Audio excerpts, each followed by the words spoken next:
Hi കൂട്ടുകാരെ, എല്ലാവർക്കും സുഖമല്ലേ? അപ്പോൾ തൊടിയിൽ നിന്ന് 2 വാഴപ്പൂ കിട്ടിയിട്ടുണ്ട് കേട്ടോ. വാഴക്കൂമ്പ് വാഴപ്പൂ എന്നൊക്കെ പറയില്ലേ. അപ്പോൾ ഇതിനെ നമുക്ക് തോരൻ വയ്ക്കാം. കുനുകുനാ അരിഞ്ഞ് അതിനെ വെള്ളത്തിലിട്ട് വെക്കണം കേട്ടോ. അപ്പോഴാണ് മഞ്ഞൾപ്പൊടിയും കൂടെ ചേർത്തണം. അപ്പോഴാണ് അതിൻ്റെ കറയെല്ലാം ഇളകി പോവുള്ളൂ. ധാരാളം ഇരുമ്പ് സത്തുണ്ട് കേട്ടോ. ഇരുമ്പ് സത്തിൻ്റെ കലവറയാണ് വാഴക്കൂമ്പ്. പിന്നെ നമ്മൾ മുളപ്പിച്ച കടല ചേർത്തിട്ടാണ് കേട്ടോ. തനി നാടൻ തോരനാണ് ഇത്. 4 ദിവസമായിട്ടുള്ള മുളപ്പിച്ച കടലയാണ് കേട്ടോ.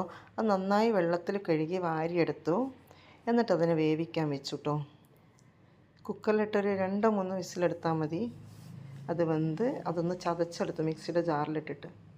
പിന്നെ അതാ ഒരു മൺചട്ടി അടുപ്പത്ത് വെച്ചിട്ട് വെളിച്ചെണ്ണ ഒഴിച്ചു. അതിലേക്ക് ചെറിയ ഉള്ളിയും ഉണക്കമുളകും കൂടി ഇട്ട് മൂപ്പിച്ചെടുത്തു കേട്ടോ. അതിലേക്ക് വാഴക്കൂമ്പിട്ട് പിന്നെ ഉപ്പും മഞ്ഞൾപ്പൊടിയും കൂടി ഇട്ട് വേവിച്ചു കേട്ടോ. കടല ഓൾറെഡി വേവിച്ച് വെച്ചിട്ടുണ്ടല്ലോ. പിന്നെ കടലയും ചെറുപയറും ഇതൊക്കെ ഇടയ്ക്ക് മുളപ്പിച്ചിട്ട് കഴിക്കാം കേട്ടോ. മുളപ്പിക്കുമ്പോഴാണ് അതിൻ്റെ പോഷകം കൂടുക. ഷുഗറുള്ളവർക്കൊക്കെ നല്ലതാണ് മുളപ്പിച്ച ധാന്യങ്ങൾ കഴിക്കുന്നത്.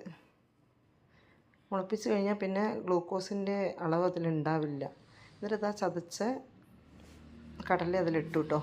പിന്നെ തേങ്ങയും പച്ചമുളകും ചെറിയ ഉള്ളിയും കൂടെ ചതച്ചിട്ടിട്ടു. നല്ല ടേസ്റ്റാണ് കഴിക്കാൻ. അതുപോലെ വിറ്റാമിൻസിൻ്റെ കലവറയാണ്. അപ്പോൾ ഈ വീഡിയോ ഇഷ്ടപ്പെട്ടാൽ എന്നെ ഒന്ന് സബ്സ്ക്രൈബ് ചെയ്ത് സപ്പോർട്ട് ചെയ്യണേ.